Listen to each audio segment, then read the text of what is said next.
education because, in some ways, because I didn't have a ton of imagination and I was familiar with education. I wasn't a great high school student, but I was an A-B student, and I thought that being a teacher would be a really good way to make a living.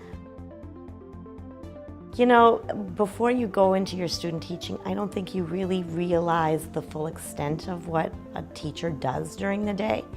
And so she helped me be able to organize a whole day from the very beginning, you getting there, making sure your plans are all set, making sure that you've organized all the copies you need or activity, the activities and the supplies for the activities, and then being able to teach all day, being able to answer all the kids' questions and kind of put that whole day together instead of spending hours and hours on one activity while you're planning.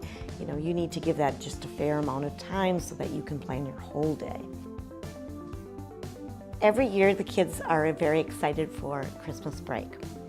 But sometimes there are kids that are not excited for Christmas break.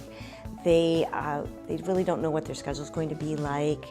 They don't know if they're going to be with dad for part of the time or mom for part of the time, or if their grandma's going to be taking care of them. Kind of their family isn't necessarily stable. So I remember this little guy, and we kind of talked through it, and you're going to see me in 2 weeks and all of that, and got him so he just was excited about having a break from school and had some books to read that he could take with him. And when the 2 weeks were over and the bell rings and the first kid down that hall running full barrel on was this little boy, and just, "Mrs. Wright," just hugs me with the greatest hug in the world. And I realized that I'm this kid's stability right now, and he needs that stability in his life that isn't anywhere else, but I can teach him how to be. You know, I asked him, "How was your break?" And, "Oh, it was good, and I read this book," and he had taken all the strategies that I had given him and had a good break and was anxious to get back into learning. And school was that safety place, and I know that he is going to accomplish great things because he has learned those strategies. And I just realized how important it is to not just see a child during the day and then forget about them when they go home, because your impact as a teacher is their whole life. It really is more than just, I'm going to teach them how to tell time.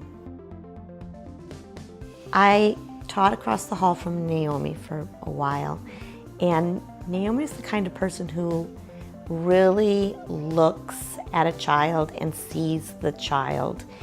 And that's what she taught me, to really be able to see this whole person in front of me instead of somebody that just needs to learn this skill or that skill.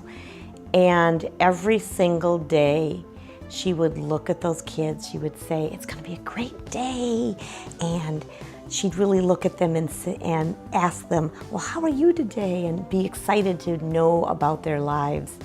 And she taught me that same kind of enthusiasm for kids' lives.